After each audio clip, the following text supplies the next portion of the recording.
Hey guys, and welcome to today's episode of Give It the Beans. Now, today's guest, should I say, is big in every sense of the word. I would say probably the best amateur bodybuilder in Scotland and the UK at the current moment. It's the one and only Andy Scott. How are you doing, buddy? Yeah, I'm not too bad, mate. Yourself? I'm doing well. Much better having you on the podcast. It's been a while since I've had a guest on, but I hmm thought, when I started realising that this is a Scottish bodybuilding podcast and I had you on, I was kind of felt like I was hitting my head against the wall, being like, why the fuck, why the fuck haven't I got you on yet?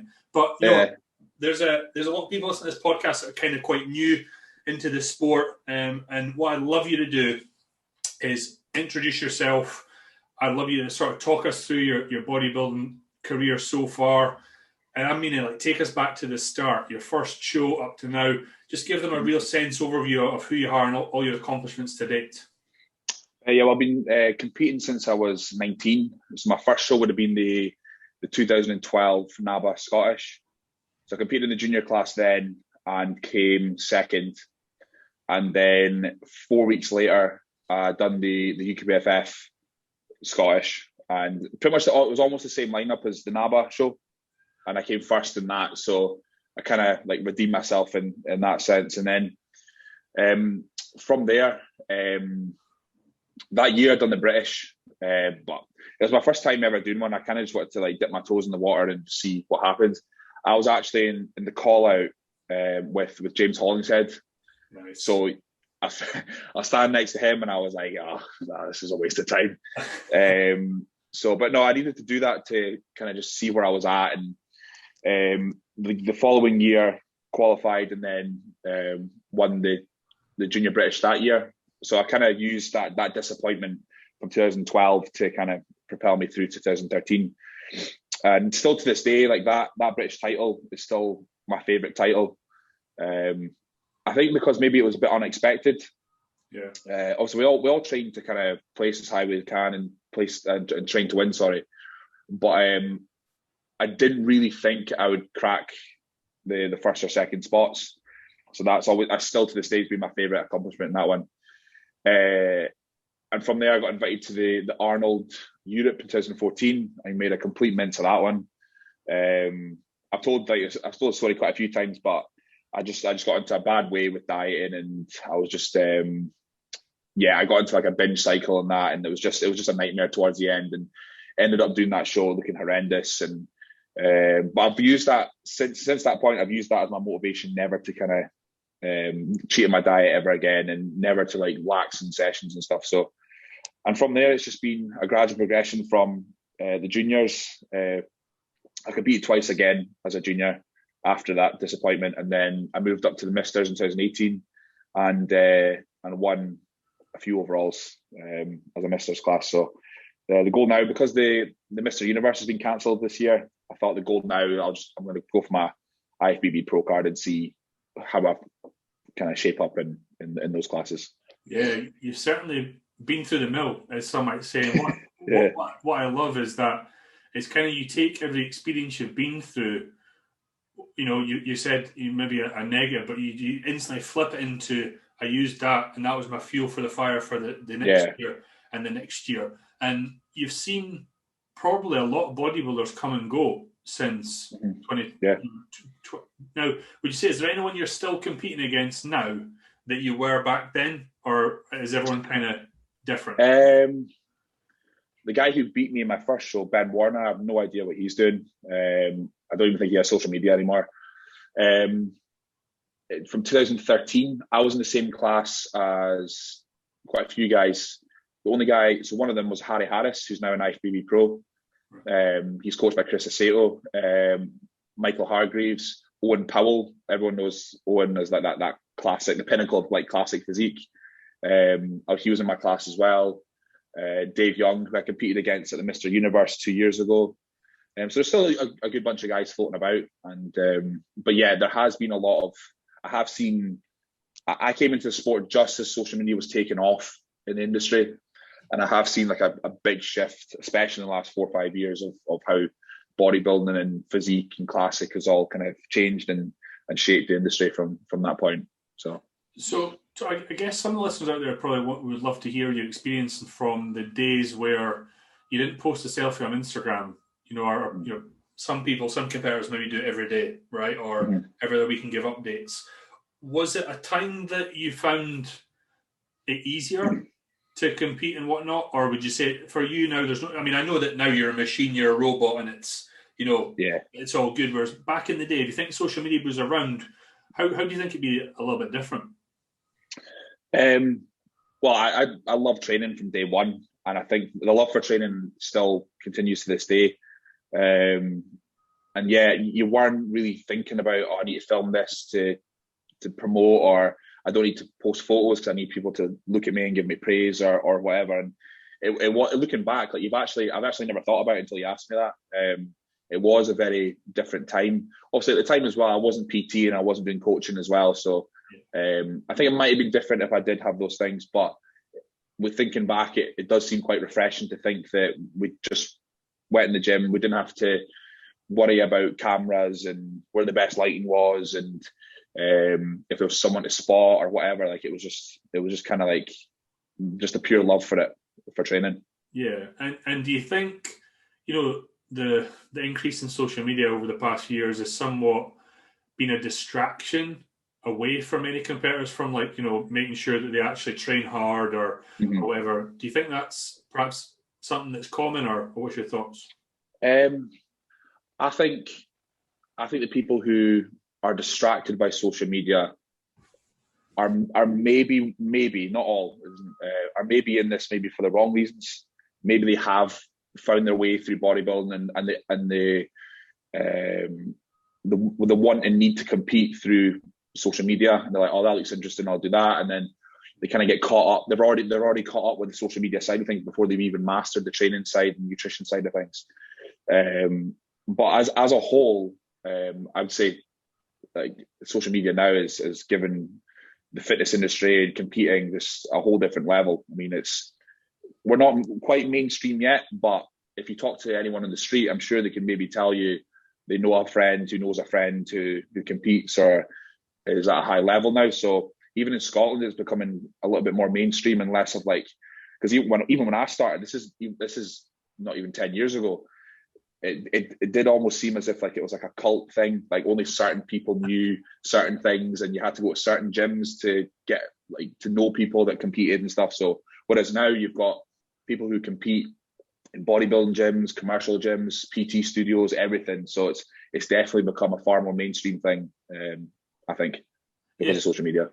Yeah, I mean, I think that there's good and bad for every scenario, isn't it? Yeah.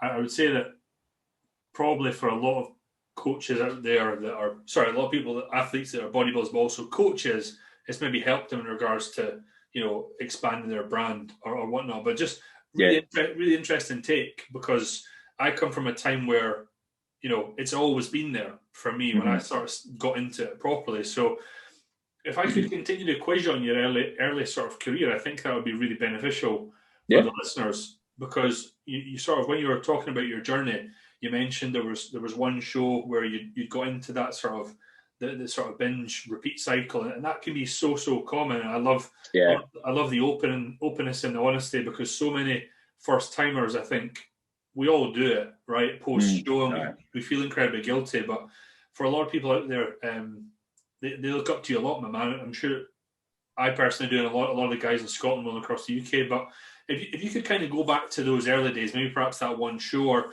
whatever, is there anything that you would do kind of differently, or any advice you would give to kind of get around that? How did it come about? How did you kind of manage it and go over it? If you could tell us your thoughts, that'd be great. For me personally, I didn't go into bodybuilding with a bad relationship with food, but I think I became when I decided, right, that's me wanting to compete, I became very obsessive. I became very obsessive with meal timings to the gram, everything. And then I'm not sure if you experienced it yourself, but when you're so meticulous and so OCD, even just a slight error can just completely throw you off. And I call it, this is what I say to clients, it's like the fuck it moment. You miss a meal, or I don't know, you eat like an oat bar just like because you're running late or whatever, and then you're like, no, I fuck my diet, I'm just going to scrap the rest of the day. I used to do that all the time when I was younger. And now, like, if that happens, I'm like, it's not a big deal. Like, you don't need to sacrifice the rest of the day just because not necessarily you've messed up, just you made a slight mistake at the start of the day. And I think if I went back in time, I would definitely educate myself on that, kind of making sure that I'm being meticulous and keeping things right. But if it's slightly off, it's not a big deal. I think I would go back and tell myself that, because that's how I got into that binge cycle during that prep. Was just I fell off once, and then I fell off again, and I fell off again because I was going through this whole fuck it moment. Whereas I definitely wouldn't have placed highly, but I would have looked better if I'd just gone, right, I've eaten that, doesn't matter, just continue the rest of the day, go train, you'll be fine. In terms of an external perspective, I think a lot of people need to kind of master training before they go into compete. And I think that's a missing link with a lot of people. It doesn't even matter what class. This can be up from bikini up to bodybuilding. I see a lot of guys and girls who haven't quite found that switch with training yet. And when they do, like, the physique changes, the preps become easier because the demand for calories is higher. And I think a lot of people need to find that switch before they do their first show. I was very lucky before I did my first show. I was shown how to train by another bodybuilder, and still to this day, I still talk about that first session because that definitely set me up going forward, rather than learning 5 years later. So yeah, and a lot of people will talk about that sort of being able to switch it on kind of in the right moments, but in knowing that there might be some complete beginners who are listening to this, do you want to kind of talk us through how do you switch on, or just talk us through that moment where it kind of goes from you walked in the gym to like, right, let's fucking go, we're giving it the beans on a hack squat? How do I switch on? Usually I have music playing. That's a big factor for me. But you've just got to think of every set as your last. Basically, you just got to think that this set means more than anything just now. And you do, especially I do feel within certain exercises, especially like if you're thinking like barbell squats, heavy hacks, deadlifts, and that, I do feel like I'm the only person in the world as I approach the machine or the bar. It really is like that. That's how kind of this focused I have to be, and I do treat it as if like I need all of my energy right now to go through this bar, not think of anything else, and just really take it to a point where everything, your body's screaming, kind of telling you to stop. And I definitely think getting in that zone, it does give you an extra 3 reps, 4 reps. Like I've trained where I've not been in the zone, and it's totally different. And so to a beginner, you've got to it is a very hard thing to kind of develop by yourself. I think you do need to be shown by someone who's also been shown how to get into that zone and really go for it. But yeah, that's kind of how I approach big exercises. Is definitely that mentality that one set matters the most, and nothing else in life just now matters as much as a set. Dude, I'm sitting here nodding because I can relate to that so much. And here's a question for you. As you're doing the set, I bet there's nothing else that goes through your mind at all. Nothing. No. I describe it as a point where it's probably the only time of the day where everything else switches off. It's just one thing. You and that machine. And yeah, I think that I was going to ask you on sort of three top tips to add, for aspiring bodybuilders, to add the size, the level of muscularity that you have. What would it be? But I think really you just nailed the first one. It would be that you have to train really, really fucking hard and be accurate. But you are a big dude. For anyone that isn't watching this, do you want to tell the listeners maybe perhaps just how peak off-season weight, what your stage weight is, etc., etc.? Yeah. So the heaviest I've ever been is 294, which is 134 kilo. That wasn't anything respectable in terms of body fat, but I want to get to 300 pounds actually, just for bragging rights. But since moving coach to Patrick Chur, the heaviest I've been is 283 or something like that. So, but in much better condition. So, And then, sorry, what was the rest of the question? I think I asked you what your sort of stage weight. Oh yes, stage weight. Yeah. Between last time I competed in 2019 was between 230 and 234. That's kind of where I kind of sat on the day of the show for most days. So, which is strange because at the PCA British I was 234 and quite big and round and full, and then at the NABA British I was 230, like definitely smaller but much sharper. So it's amazing how much my look can change over those 4 pounds. So that's kind of so. Which look do you prefer? I think I prefer the NABA British look. So that was the lighter look. I don't know. I just look harder and a bit more dense. But at the same time, some of the shots from the PCA British where my legs are looking like really round and separated and that, like that's. I was like, yeah, I've kind of finally managed to get the physique that's in my head, because we all have that kind of perfect physique for ourselves, and I think that was the first time I ever looked at a photo and went, right, that's me where I kind of want to be. Yeah, absolutely. And if anyone is listening, I'm sure they can kind of understand that 300 pounds or 283 pounds is very, very heavy. Yeah. Personally, the heaviest I've got to this year was 130 kilos, and it sucks. It's terrible.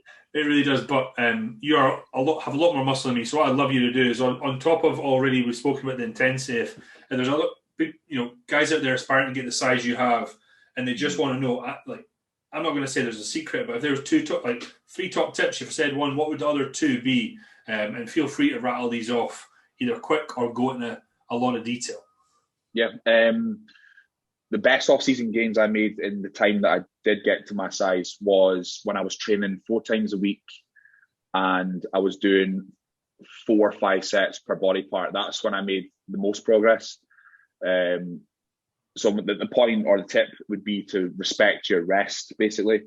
So those 4 sessions, obviously you give balls to walls with the 4 or 5 sets, as heavy as you can, every set to failure. And then take as much rest as you can. So you're doing obviously 3 rest days per week. So I don't do that right now because that's not quite the objective for my physique just now. But when I was at my biggest and trying to really push size, I rested a lot more and I did a lot less in the gym.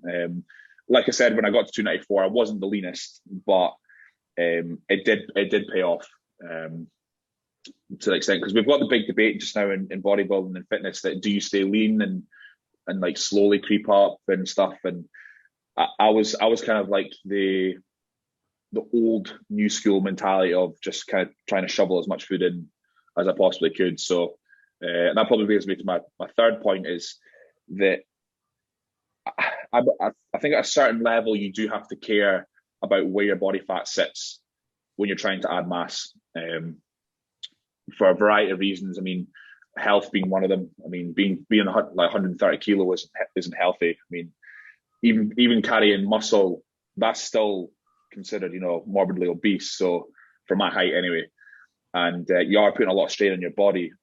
But you do have to, in my experience, if you really want to push that size initially, you need to get a little bit fat. I mean, a lot of people don't want to hear that. And it does go against quite a lot of what is going around just now. But I got really big, eating a lot and allowing myself just to allow that extra little bit of cushion. It's also a level of strength I've never been able to match either.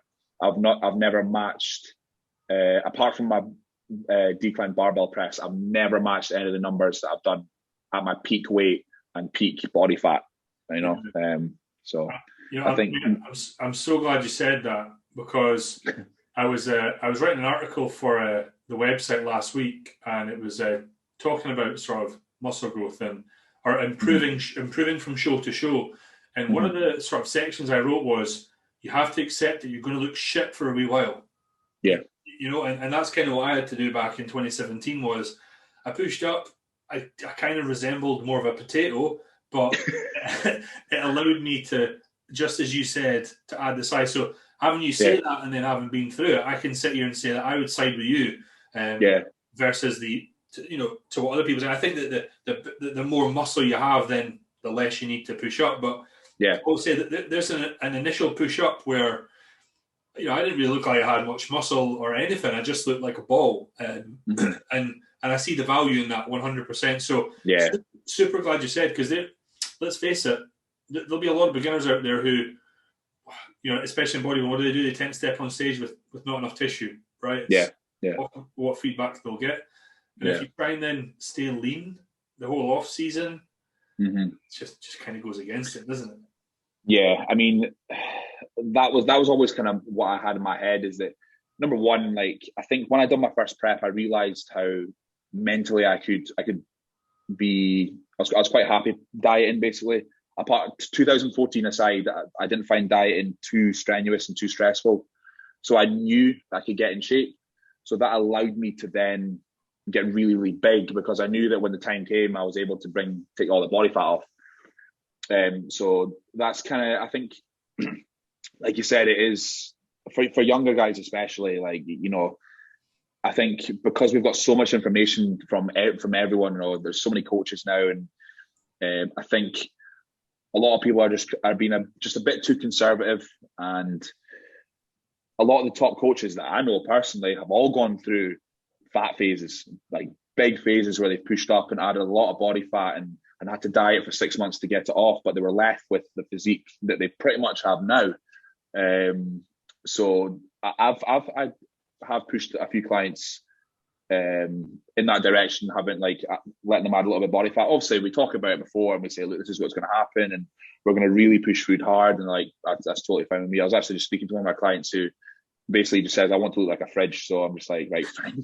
you know what's coming then. So, but yeah, like I said, I do understand the whole staying lean with clients and ourselves. Like, I do it myself with the people that I work with.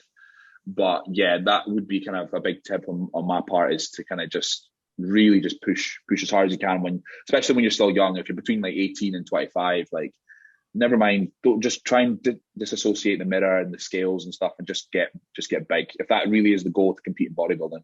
Yeah, because when you think about it, in bodybuilding, guys can be, having done the sport, you step on stage against them, they've done it for 15 years, 10 plus years. If you're a 24-year-old just coming up from the juniors, unless you're massively genetically gifted, it's probably going to struggle to have that amount of muscle to compete with those guys. But I guess that kind of leads us on to the next point quite swiftly, is that staying lean, we could say, could be a common mistake, right, that you might see within the amateur ranks, on top of, let's say, poor intensity or lack of recovery, blah, blah. But, we talked about the three top things, top tips, but we were to sort of talk about the three, common mistakes that you may see in the amateur, in the amateur ranks. What would they be? Number one for me would be competing too often. I think that's maybe not so much in bodybuilding, but definitely your physiques and your bikini classes and stuff. I think people do compete too often, and don't get me wrong, I wish I could treat bodybuilding like I do rugby. Like, I wish I could compete every weekend. That'd be amazing. But if you want to get that level of progression that you need to be winning shows, then you do have to take a step back and think. And just going back to that point there, like, you do have to get a little bit fat, or you do have to just acknowledge that bodybuilding's always going to be there, competing's always going to be there. Would you rather just keep looking the same all the time, or would you rather actually every time you come on stage look different and place higher or whatever? I mean, the last thing I want to do is look the same as I did 2 years ago. So that's definitely the biggest mistake I see. Number one there. Another big mistake would be, I mean, we touched on the training. I think, like I said, there is that, excuse me, is that the training hasn't been mastered before competing's been, before they've competed. You're missing out on a lot of potential there. Like I touched on it a wee bit there, is that if you train fucking hard and you take every set to failure and really push somewhere where your body doesn't want to go, like the amount of calories that you burn just doing that is, it's tenfold. You know what I mean? So rather than dieting on 2,000 calories, you can possibly push it up to like 2,500, like, and that makes a big difference when you're 4 weeks out and you're eating 500 calories more. And I think that component there itself, if that was just in place with far more people, I think a lot of people would have a far easier time of competing. There is obviously, you know yourself, that 4 weeks out, like no matter how much you're eating, you're still pretty ruined. But I'm sure a lot more people would be a little bit more comfortable and able to kind of push through and look better towards the end if they have that training component mastered there. Definitely. Yeah. One more. Pressure on the spot here. I know. see when you're on a podcast, you've been recording. You end up just not thinking. I'm just saying it's face. Absolutely. Now, this could be something from your experience, maybe perhaps something you've seen within your clients. Oh, yeah, I've got it. Yeah, it's that last week. That last week, especially for guys who compete in physique and bodybuilding classic, is manipulating a shit ton of things week before the show.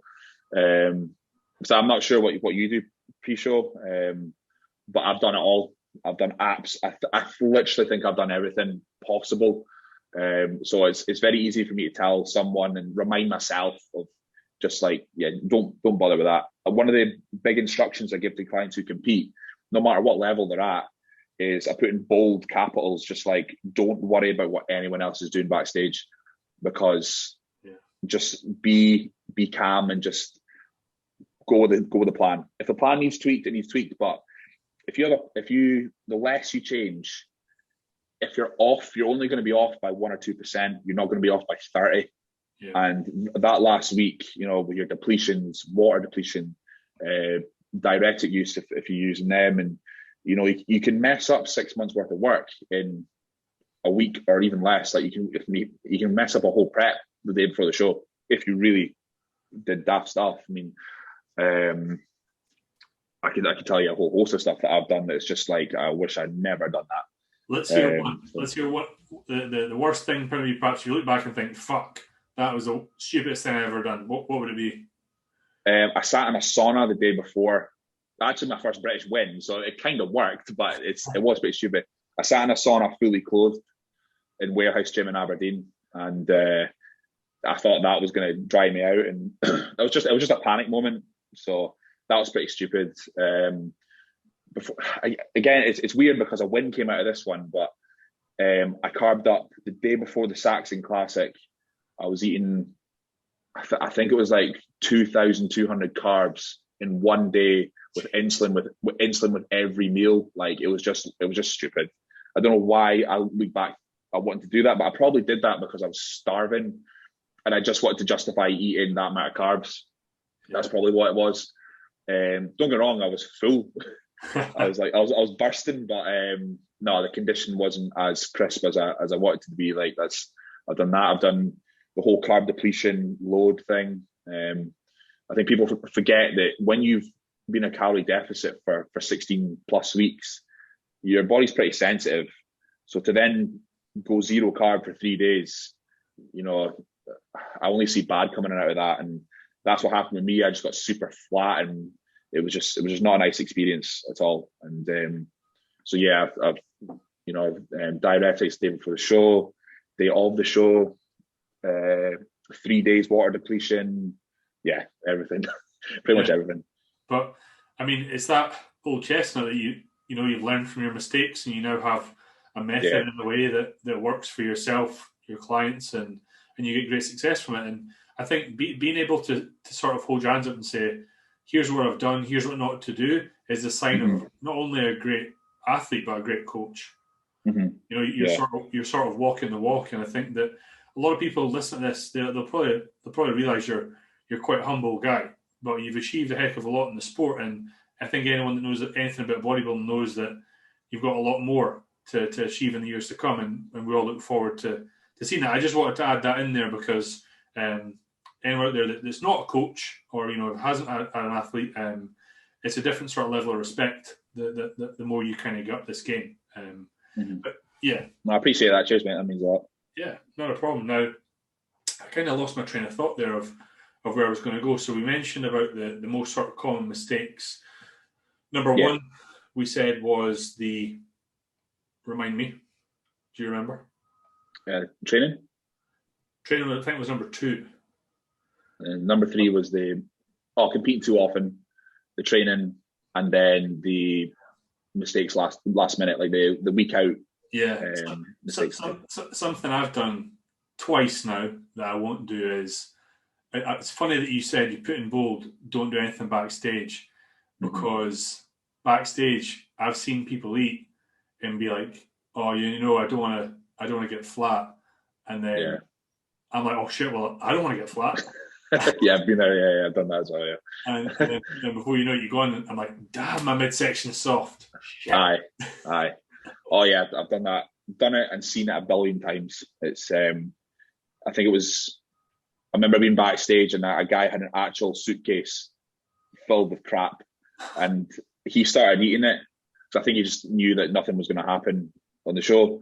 And honestly, it was like seagulls to like a plate of chips. Like 4 or 5 guys came over and just started helping him. I'm like, what are you doing? Like, what are you?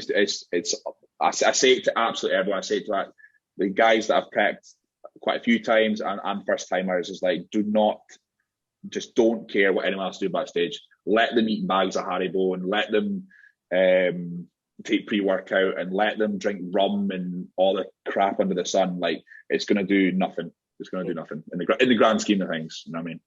I think the take home from everything you said there is keep it simple. Yeah. Keep it simple. If someone's ready, they're ready. Leave them alone. Don't manipulate much. Give them a bit more carbs if need be. But yeah, I love that approach, mate. I think it's great. Now, my next sort of point we're going to speak about was just the sort of little things, and I actually think that you touched on it already, which, rest isn't really a kind of little thing, but I suppose when we think about rest as a whole in regards to making sure you're getting enough sleep, good quality sleep, blah, blah, blah, as an example, little things actually probably really matter more so than anyone's thinking. And I think that as you kind of go up the ranks and the level of competition that you're at, those little things probably make a huge difference in regards to whether you attain that sort of peak off-season weight or a certain level of condition or whatnot. So I think it'd be great. You've given a lot of examples to listeners of kind of stuff you've done, your training, and things you've done in the past. But if there was an example of maybe perhaps a few things that, just little things that maybe you don't really speak about it much because it's not big glam, it's not sexy, it's never, but things that you focus on that you believe are absolutes that someone could say, right, well, Andy Scott's maybe recommended, he's a big dude, I want to be a big dude, I'm going to listen to him and I'm going to implement that too. So what would they be? The first one, I'm really quite pernickety about getting 8 hours a night. I know it's such a simple thing, but a lot of people don't. So just now, like, I have to get up at 4 a.m. just to fit in my day. So I'm in bed at 8. I have to be in bed at 8. There's nothing on TV is important enough. There's no amount of work that's important enough. I have to be in bed and get 8 hours. And I do get like a little bit kind of like itchy when it's less than 8. That's a huge factor, and that's actually something I've not actually done until the past like year and a half. Before that, I was like, man, I'm getting 6, man, I'm getting 8, man, I'm getting 5. Like I didn't really take that much into account. But that 8 hours, no matter what time you get up, you just feel 10 times better. My recovery has been 10 times better in that aspect as well. So yeah, the sleep aspect is a big one, and that's why there's so much emphasis on supplements and stuff that help with sleep and help with resetting your CNS and things like that. So that's a big factor a lot of people are taking into account nowadays is supplementation around sleeping and just the importance of it. And I notice an hour less. If I get 7 hours, I notice it. Just because I've been so intricate with my timings of sleeping that I notice every little bit. So that's definitely something that, again, it's like you said, it's not sexy at all talking about sleep. Sleep's fun, but it's not fun to talk about. It's the same as training or the likes. So that's definitely kind of number one for me. Something that and then probably neglected by the majority of people coming into bodybuilding. Yeah, well, that was me. That was me for a long time. As long as I could get up in the morning, I could do my work and I could train. I didn't really care what I was getting sleep wise. So, and so obviously as I get older as well, I think I'm not old, but I'm getting older, and I'm definitely noticing the difference in my appreciation for sleep. Definitely. Yeah. You were waiting to say, I think, a second one there, and I interrupted you. Do you remember what it was you were going to say? If not, as I was talking before that first one, I was just sitting right there. What was that? If not to worry. I know I can tend to put people on the spot. But what was it? If it comes back to you, my man. It'll come back. It'll come back.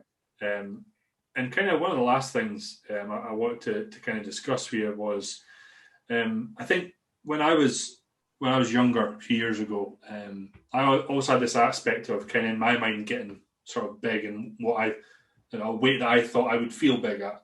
And I guess I never really failed to realise just how hard it can be not only to get big, but to try and sort of stay that way, and its sort of impact on the body. And what I'm talking about is the lethargy, the lower back pumps, the high blood pressure, walking, doing 2,000 steps and your feet start to hurt. So what I just wondered is, do you want to just give the listeners just maybe a rough idea of at that point where you said that you pushed up to the highest you'd ever been, you didn't really care about whether you're just shoveling the food in.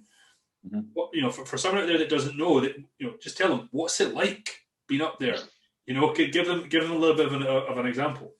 Yeah, bringing the shopping in is a big task. Sweating all the time. I mean, from the moment you get out of bed until you go to bed at night, you're sweating. That one, obviously, I still have that now. I've got a fan blowing on me just now. I know I'm wearing a hoodie, but it's still. I love being cold just because being at this weight and this size, you just sweat all the time. Yeah. I was tired. Not so much now, but when I was 294, I would wake up after 8 hours and could easily go for a nap about an hour later. Yeah. Every single day. Just everything just feels like a chore. It just feels like you've always got a 60-pound backpack on your back. Your back, sorry. It's just my breathing. It's not a particularly healthy state.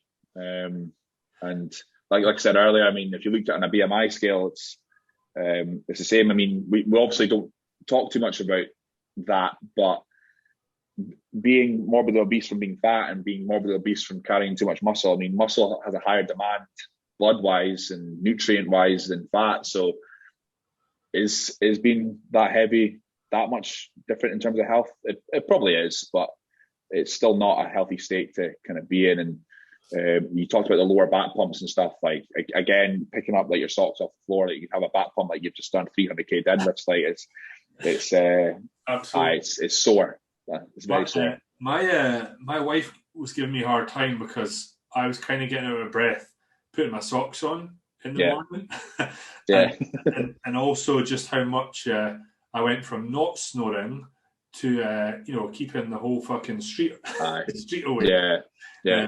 But I guess it's something that you kind of learn to cope with over time. So was there anything that you would say, if you're up at that size, to try and help control any of those things that you just mentioned, whether that might be staying on top of your SUP, staying on top of your steps or whatever? What would be your sort of go-to? Right, you're up at that weight, here's your absolutes, you must do it, try and mitigate some of that. Yeah, I should have done cardio. So when I was pushing up to my heaviest I've ever been, I done zero cardio. The only cardio I was getting was walking around the gym with clients, and that's not exactly strenuous. So I should have had 30 to 40 minutes in every day. I think being at that weight, just to keep the blood ticking over and keep the body ticking over. I do 30 minutes every day now. Sorry, 20 just now. But I was doing 30 until recently. And that's played a big impact on just how I feel in the morning and appetite, alertness. So the cardio was the biggest aspect that I kind of just threw away, because it was just a case of just getting as huge as possible at all costs. And if that meant not moving at all, then I wasn't going to move at all. So yeah, the cardio aspect of everything was just kind of thrown in the bin. And like I said, with my training, I was doing very low volume, nothing so strenuous that it would get my, the calorie burning throughout the session too high and stuff. So activity was pretty poor, to be honest. And that was definitely something I've now implementing that now, but that's definitely something I would have changed if I was doing that again, for sure. Yeah, it's something I'm sitting here nodding because it's exactly what I've not done this past push phase. And yeah, something I think that now you mention it, there's been a lot more talk of it from coaches in the industry saying, look, I know we don't want to do it, but you want to fucking sort your health out and, keep your heart healthy, you should do it. So it kind of, it reaffirms in my mind that after prep this year, I'll need to get my finger out and actually do some, because, sitting at a desk all day doing fuck all steps is, you're right, up at a heavy weight's not the healthiest. One thing I love to do, finish off all episodes, this can be to do with bodybuilding or anything at all, is just to ask you what your sort of biggest lesson in life that you've ever learned. That could maybe be an experience, could whatever it is, and kind of from that, is there any advice you would give?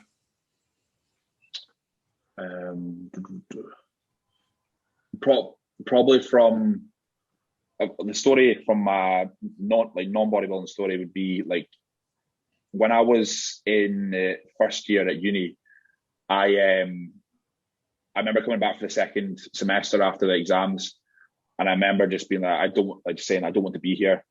I don't want to be around these people. I don't want to be studying this subject. And my gut was telling me, you don't belong here. And I stuck it out for 5 years at university. And right at the end, I felt the exact same way. And I guess the moral of the story, what I learned from that story was, like, listen to your gut. Every time I've listened to it since that point, it's been right. It's always been right. And every time I've made a decision of how I felt, has always played out for the better eventually. I know it's very cliche, but it is something that I've learned. I've applied that to bodybuilding as well. I've just a few things that didn't feel right in terms of maybe people I was listening to in terms of advice, or shows I was going for, or shows I didn't do. Like, you do have to listen to your gut, and if your gut's saying to you, you shouldn't be doing this show, or this coach doesn't feel right, or this training partner doesn't feel right, like, you should listen. And yeah, you might hurt someone's feelings in the process, but you have to listen to your gut if you want to push yourself in life, or bodybuilding, or whatever it is. And I remember saying to my best mate at the time, who was at uni with me, he was like, if you leave, what are you going to go do? And I was like, I'll go be a PT.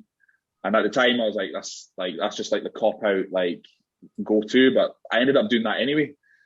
So you know what I mean? So it's kind of like, I should have just listened. And that's definitely a big thing that I learned that I apply to everything now. If something doesn't feel right, you need to sort it. I love that, dude. It's absolutely epic. Now, for someone out there listening who maybe perhaps wants to get in touch with you and they want to find a little bit more about you, I know you've actually just started a podcast yourself. Do you want to give them just a little bit of an insight of how they can do that and where they can listen to you? It's a Scottish Silverback podcast with myself and Greg Taylor, who's another Scottish super heavyweight. If you type in Scottish Silverback podcast into YouTube, it's the first thing that comes up. You can also find me on Instagram, so that's AMS Muscle. I'm not really active on Facebook. I just carry over everything from Instagram. So Instagram is usually the best place to kind of find out what I'm doing, and if you want to get information off me or help or whatever, stuff like that. Yeah, epic, dude. And from myself and everyone at like Video Physique and whatnot, and the listeners, just a massive thank you for everything that you stand for in the sport, for everything you do, your approach, how you conduct yourself.